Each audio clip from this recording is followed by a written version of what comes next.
Good morning. It is good to see everybody with us today, and looking forward to talking about some important things today, some things that I think can make a big impact in our lives. I'm pretty excited about being in Michigan. I'd never been in Michigan before. I feel like I was going to a strange land up here.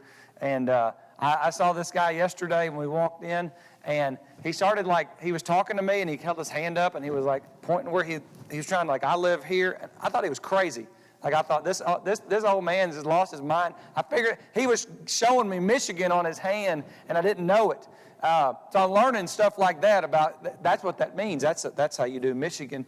And I'm going to tell you, I preached in a lot of places, but I had a new experience this morning that I walked in as the preacher, okay? And when I walked in, y'all going to like this.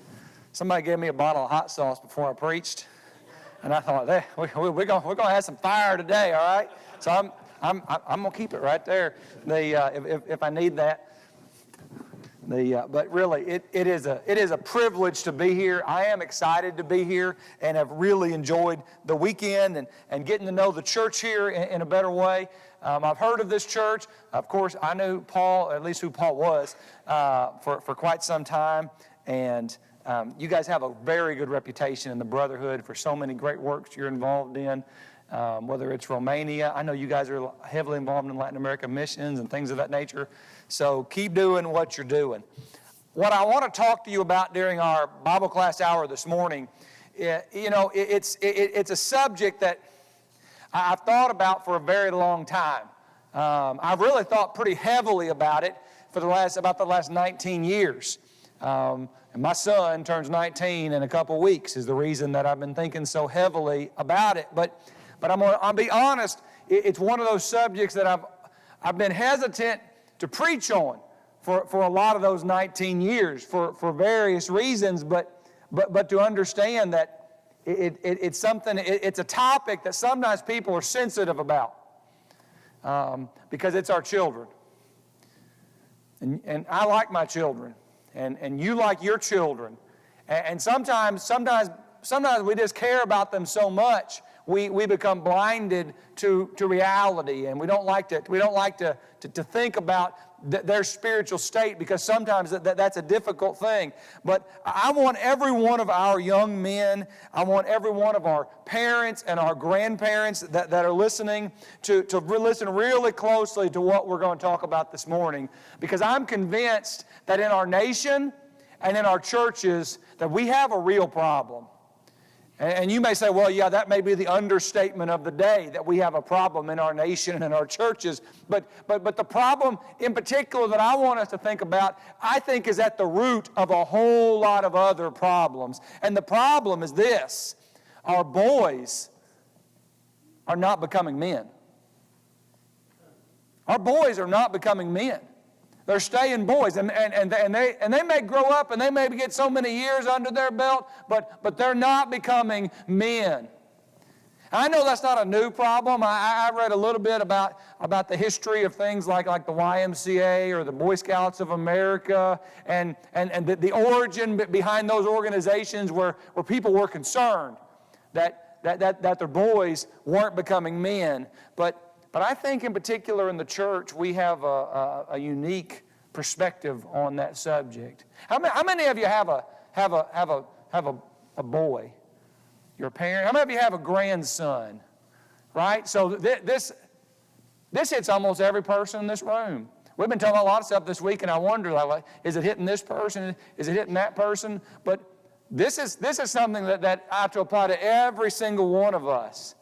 You know, we live in this world where, quite honestly, we don't even know what a boy is. Now, I know what a boy is, and you know what a boy is, but we got a lot of boys that don't know what it means to be a boy. We got a lot of parents who don't even know what it means to be a man or a woman. Well, no wonder we're going to have struggles and struggles like this. We live in the midst of a fatherless epidemic.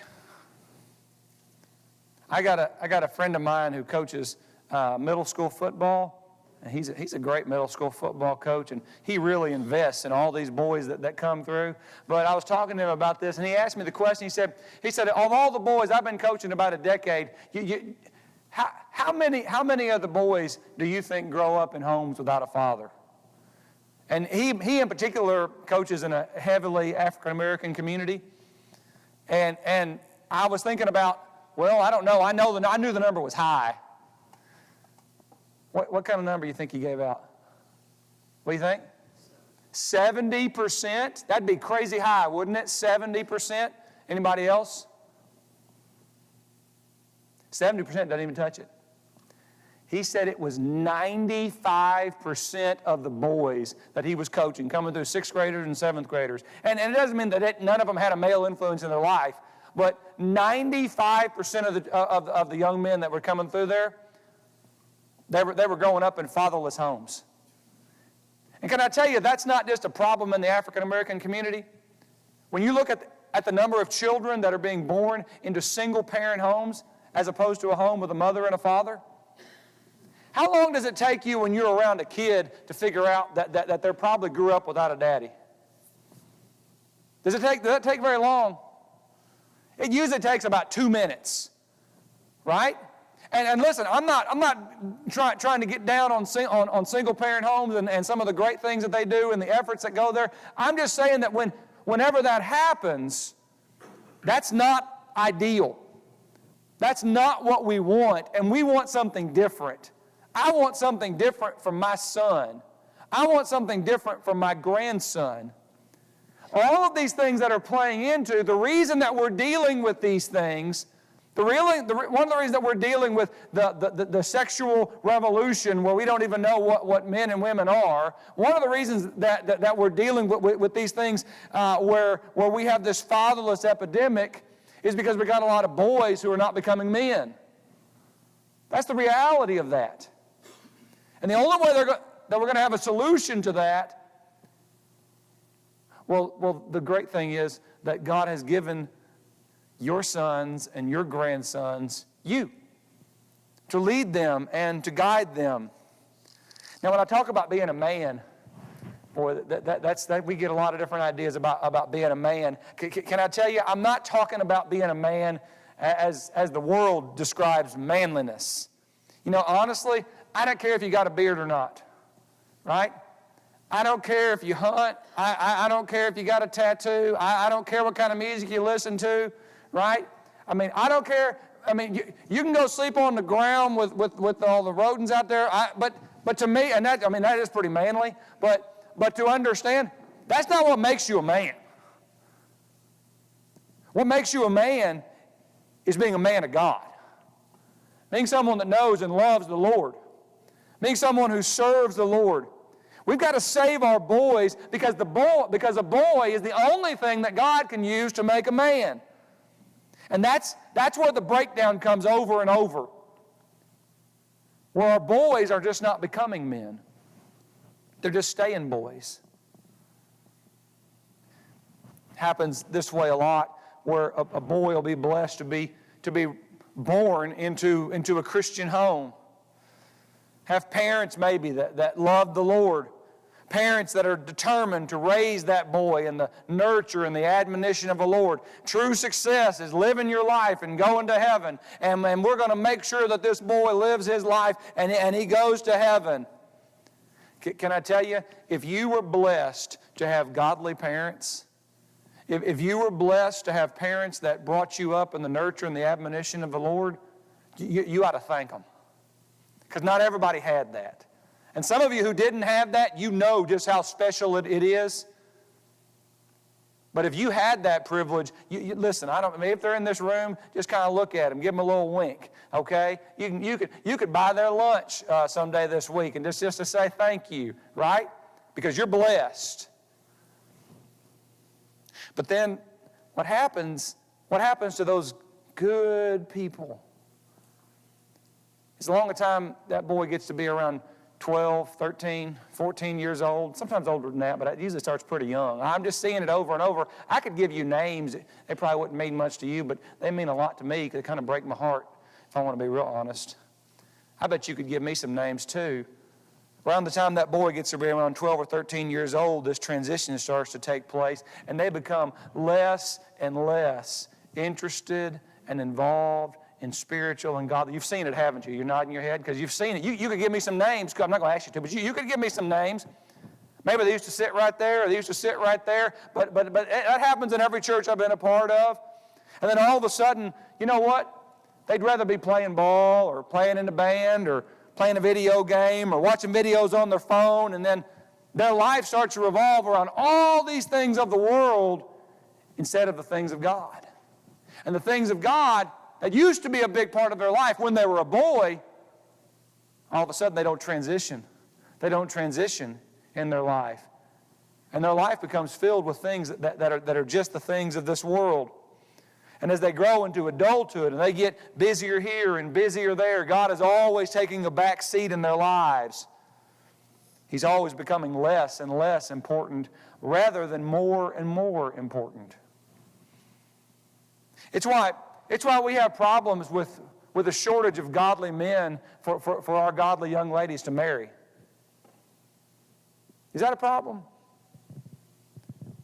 If you've got a young lady that you're bringing up, can I tell you, she's in a tough spot. I tell my children all the time about this kind of person that you ought to marry.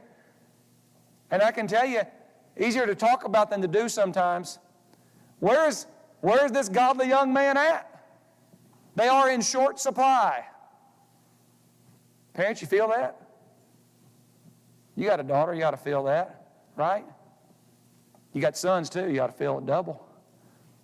This opportunity, this burden, I need to raise a man of God. I've talked to too many Christian young ladies in the last 18 months that what they told me is that they've dated too many boys who were supposed to be men who didn't act like men of God.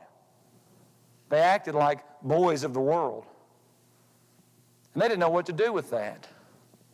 We got a problem with our boys not becoming men. We have problems in our churches where listen, we're dealing with a preacher shortage. Go ahead, you talk to. I know there are preachers out there. You guys got a great preacher, but I can tell you it's not easy finding a preacher.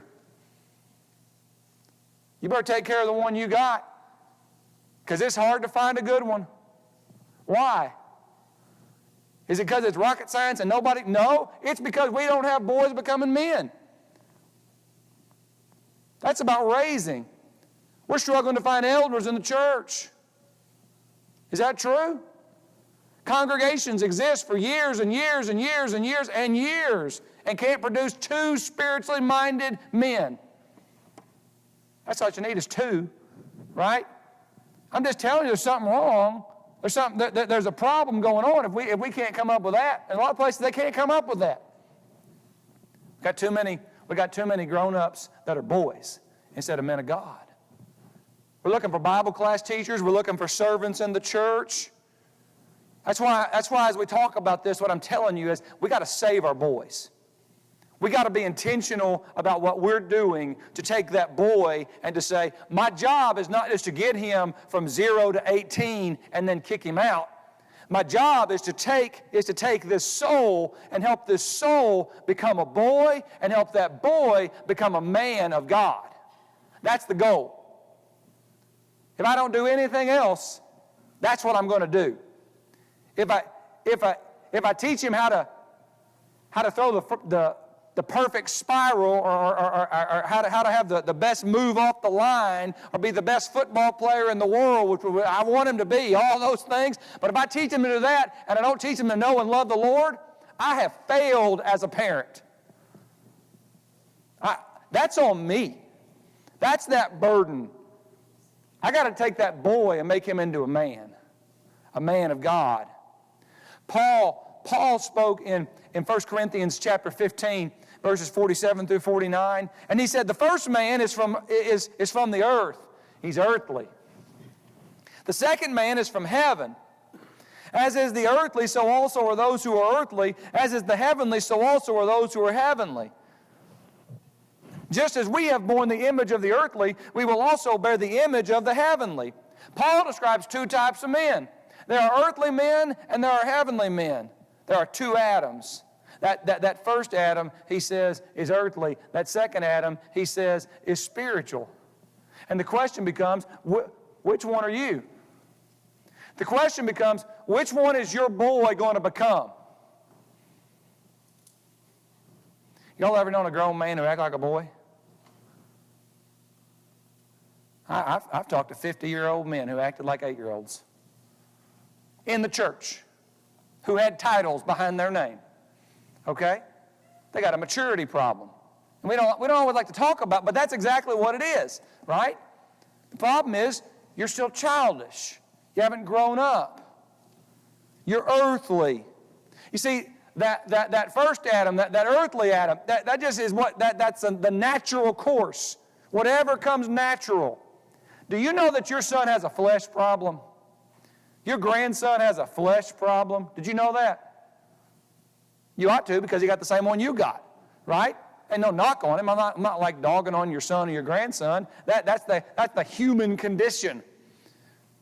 If you just let him go and let him do whatever comes natural to him, every single time, he's going to put it in the ditch.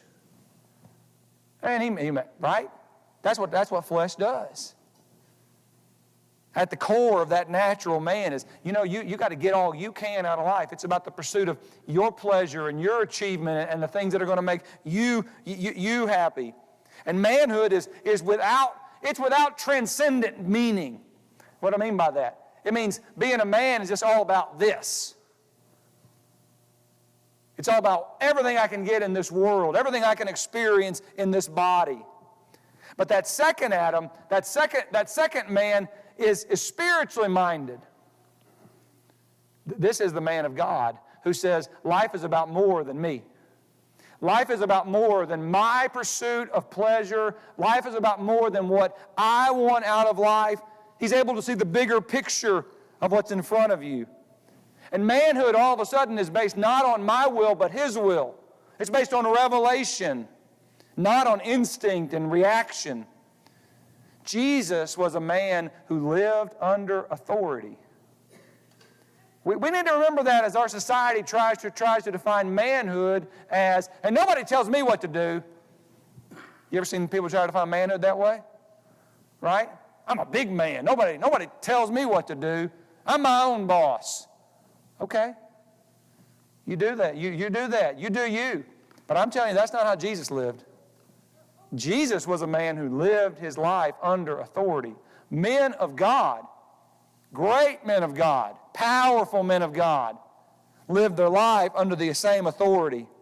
Manhood is life-giving. Masculinity is best expressed when it understands I'm here for others. Okay, so we'll get to some tangible stuff, okay?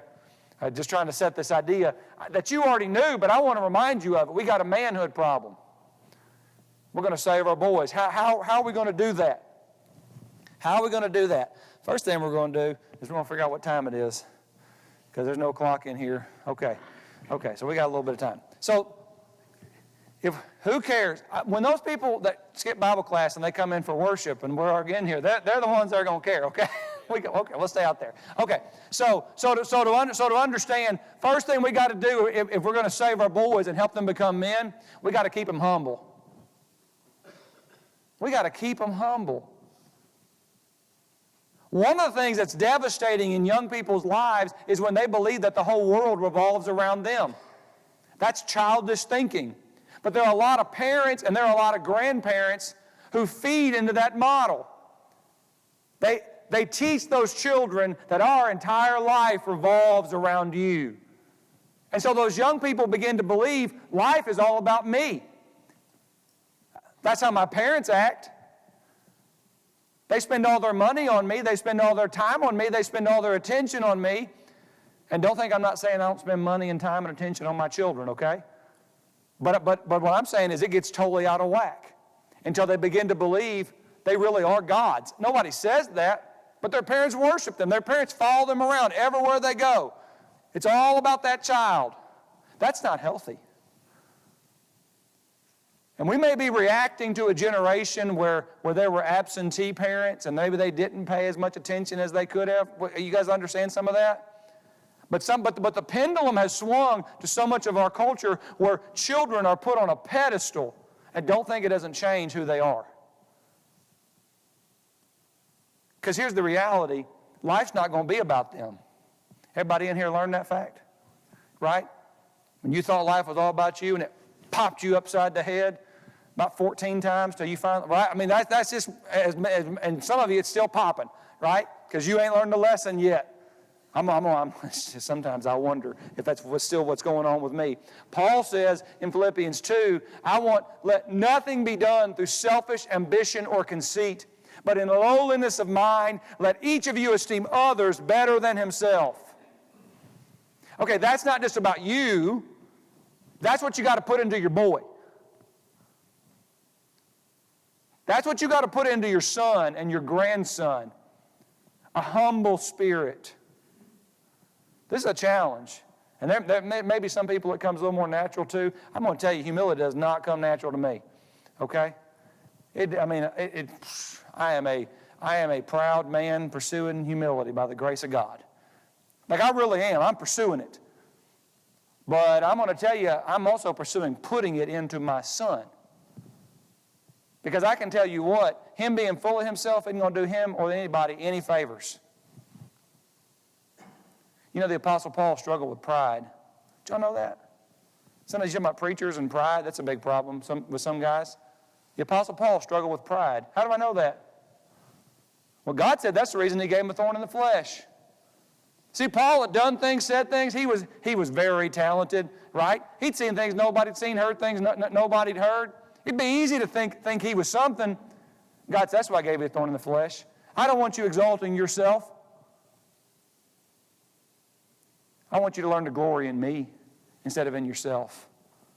Paul, if you don't have this thorn in the flesh, that's probably not going to happen. So his heavenly Father helped him to keep him humble. The world will tell you it's all about you. If your children excel at something, this is especially true. The more talented they are, right? We like to talk about how good our kids are, don't we? Don't we? Shake your head up and down. Don't look at the carpet. Look, I mean, y'all do. I told my son wants to be a preacher, and one thing he's got to learn how to talk to people. And I told him, I said, son, if you got nothing else to say, ask them about their kids. Ask them about their grandkids, and just stand back and let it roll, right? Everybody loves to talk about their kids and their grandkids. I do too, right? So the better they are, if all these things we've been saying are true, the more this is going to be a problem for them. That there's reason for their boasting. And the world tells you that the greater you are, that the more important it is for you to be lifted up. Don't believe it. The Word of God says that the man of God is a humble man. Our world is being torn apart by selfish and self-centered people. Churches are being torn apart by selfish and self-centered people.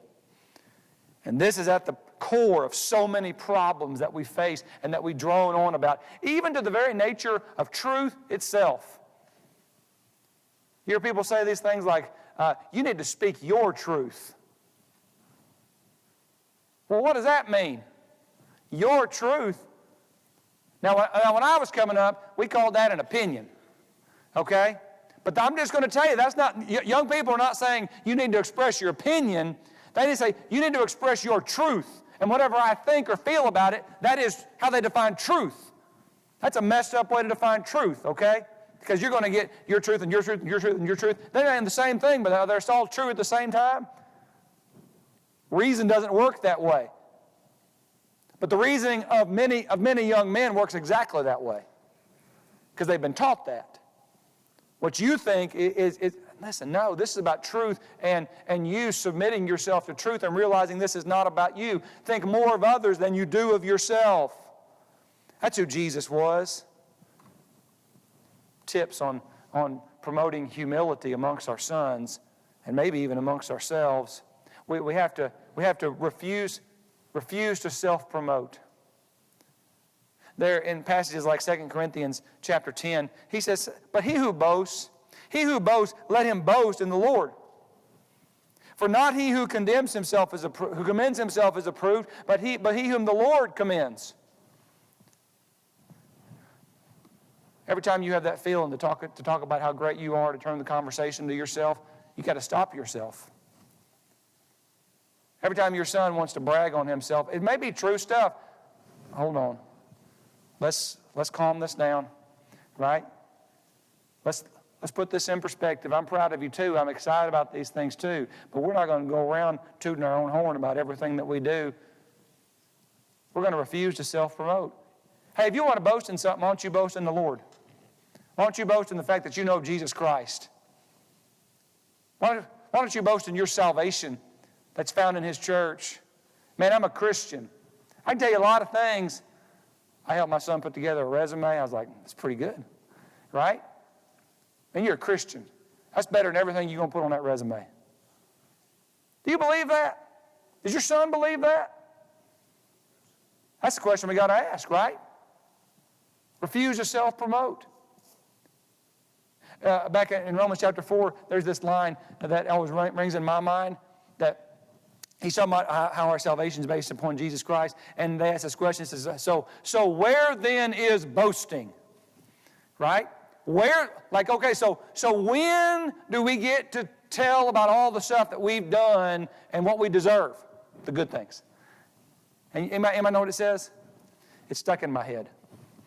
It is excluded. Like, it never comes. Now that helps me when I'm tempted to brag on myself. But let me tell you about me and what I've done, and let's kind of steer the conversation. Y'all ever do that? You don't ever do that? Do you know people that do that? Yeah, probably more than you wish. Okay? And it's like, but this is discipline, right? And you're teaching your sons to discipline themselves. Where then is boasting? It is excluded. Shut your mouth, Wes. Right? This isn't about you. And I want my son to know that same thing. I want him to achieve and achieve and achieve and achieve and be the greatest young man the world's ever seen. Okay? That's my goal. But don't be telling everybody about it. Don't be reading your own press clippings. Be a servant. Be a servant. There's a reason in John 13 and verse 4 that Jesus went and washed other people's feet. Was Jesus too good to wash people's feet? No. Jesus went to the cross. He was trying to teach His apostles, His disciples, a lesson. Don't be too good for anything. Don't be too good for anything. If there's a menial job, you take it. I got this policy in my mind that every time they announce something at church, and my thought is, I don't want to do that. Okay, y'all ever have that happen to you? We need somebody to do this job or that job, and you think, we're looking for people to, take care of the toilets next Tuesday afternoon because we got some issues there, and you're thinking, we'll find something to do, right? In my mind, I like to say, okay, if I'm thinking that, I bet you're thinking that too. I bet everybody's thinking that. Who here really enjoys toilet duty? Anybody? Raise your hand, we'll sign you up. Nobody enjoys it, right? I make myself go sign up. I don't like it. But I'm trying to humble myself. That reminder, you're not too good for that. You're not too good to clean a toilet. We get down with a potluck, I try to pick up trash for everybody else. I know they have to pick up their own trash. They don't do it. It annoys the fire out of me. That's okay. I pick up your trash. I don't do that because I love picking up your son's, your little kid's chocolate cake that they ground into the table and that you ought to clean. I don't enjoy that. I'm not too good for that. I need to be reminded of that. Oh, by the way, I want other people to know that I don't think I'm too good for that too.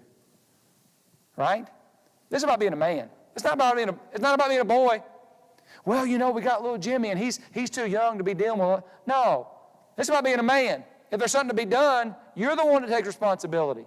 But that won't come unless you have a humble spirit. Y'all know people that think they're too good to do certain things? Shake your head up and down. You might have looked in the mirror at them. Okay? All those things are true. So we got to pursue humility. We got to put humility into our children. Learn to celebrate others. Say something good about them. Say something good about the people that you're jealous of. We got to teach our sons how to accept responsibility. How to accept responsibility. Paul says in 1 Timothy 5 and verse 8, if anyone does not provide for his own, and especially for those of his household, he has denied the faith and is worse than an unbeliever. Part of being a man of God, is striving to provide for our loved ones. He's talking specifically about widows and parents and things of that nature here, but the principle is true. Robert Lewis said, and I think I would agree with him, he said that men have a natural tendency to avoid social and spiritual responsibility. I'm going to say it again. Men have a natural tendency to avoid social and spiritual responsibility. We live in a world that's full of excuses. We live in a world where everybody is taught to be the victim. Let me tell you about what happened to me and why these things happen and why I can't be and guys, a lot of stuff they say is true, right? Why? Because life really is hard sometimes, and life is really unfair sometimes, and it's cruel sometimes, and it'll bring a tear to your eye, right? I mean, it'll break you. They're real things, but that doesn't mean you're the victim. This is your opportunity to be the victor. Most of them are excuses that are nothing more than lies that we tell ourselves. That's what Adam did, right? God shows up in the garden, and he said, if I could paraphrase, he said, what's going on here? What's the first thing Adam says? Is that woman? Is that woman? He didn't stand up and say, Lord, as the spiritual leader of this home, I want to talk to you and plead with you. He said, nope, it's the woman. And then, by the way, it's the woman that you gave to me. People have been playing the blame game for a long time, right? We have to learn to accept responsibility. We got a saying in my house. The answer is yes. That's the answer. The answer is, what does that mean? I told a sermon illustration once. I don't know, I doubt it's true, it's probably made up, but it worked pretty well. They said every Sunday after Paul preached, he walked out the back door, and this lady, she looked at him, and she said, and the answer is yes, Paul. He thought, because people say weird stuff to preachers, right? Some people give preachers hot sauce, and no, I like that, I'm just teasing. But you know, there's all these things that go on, and the Sunday after, it didn't matter what he preached on, the lady kept saying the same thing, the answer is yes, the answer is yes. He's like, I don't know what in the world she's talking about, right? Finally, he broke down. He said, I got to ask you, every Sunday you say the same thing. You say the answer is yes. The lady looks at him and she says, I know that service is not something that's easy. I know that sometimes people grumble and complain about serving. Sometimes people will do it, but they'll let you know the whole time that they're not happy about being there. Sometimes people just say, nope, not going to do that. I want you to know that if you need me to do something that is within my power, to serve other people and to bring glory to God, the answer is yes. The answer is yes. If you need me to stack chairs, the answer is yes. If you need me to teach that third grade class that has that kid in it that everybody knows about, the answer is yes. If you need me to take food to somebody, the answer is yes. If you need me to show up on a Saturday morning at 8 o'clock to help move, the answer is yes. So we try to raise our children to say the answer is yes. So if somebody asks you to do something and it's within your power and it'll bring glory to God, you don't get to say no. You're going to want to say no. You don't get to do that. Now, I know sometimes you have to say no. I get it. But the answer is yes if you can say yes. Somebody says to my son here a while back, said, well, would you lead our singing this morning? He's a good song leader. It's within his power, okay? And he was like, Son, the answer is yes. I'm serious. Listen, I'm not interested in making a boy out of him. He's already a boy. I'm interested in being a man, right? This is what we're trying to do. I don't need to be spoon-fed. I want to take responsibility for our actions and how our actions impact others. Stop babying your boys. Give them responsibility. They can do more than you think they can do. If you will allow them to be men, if you will allow them to take on that responsibility, show them they can handle it, show them they can be a man of God. We have this whole thing of this delayed onset of adulthood thing going on, right? You remember, I remember when we went into like the national health care and stuff like that, and they were for it and against it, and they repealed it. And when they repealed it, they said everything but one thing, that we have to have this.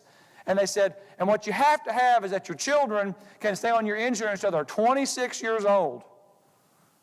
Now, my kids, I mean, that works good for me now until they're 26, I suppose. I'll take it. But I remember thinking, no, that's crazy. 26? I was a grown man at 26. I had my daddy paying my insurance. That's a difference in culture, generations. We got a generation that's taught, well, you're not really an adult. I'm going to tell you, when I was 21 years old, there may have been a lot I didn't know, but I was a man. I paid my own bills. I lived my own life. I took my own lumps, all right? I mean, I did. That's just part of it. I don't want to be a boy till I'm 30 years old. You got to teach them to work. You got to teach them to work. We have an epidemic of laziness amongst young men. Maybe all men, but especially young men. You talk to employers. And you guys run a business, hire and fire people? Anybody? No, okay, maybe, yeah, you got child labor at your place. But I know how that works. That's because he's raising some men in there, right? But when you talk to employers, I'm going to tell you what they're going to say is it's not that they can't find people to hire. They can't find people that want to work. There's lots of people that want to get a check, but they don't want to show up and work. That's a problem. Do you think that problem affects the church? What it ought to be is that listen, there may be a lot of people that are lazy, but if you find a man of God, that dude will work. He's got work ethic, because that's a godly principle. Whether you're going to be a diesel mechanic like my daddy was, or you're going to run a corporation like some of you guys do, or you're going to be a preacher of the gospel, it doesn't matter what you're going to do. If you work hard, it'll impact your life. And if you're lazy, it'll impact your life too, and everybody around you. Too many men that are not working, not because they can't find work, they don't want to work. They'd rather have their wife support them. Is that real? That's real, guys.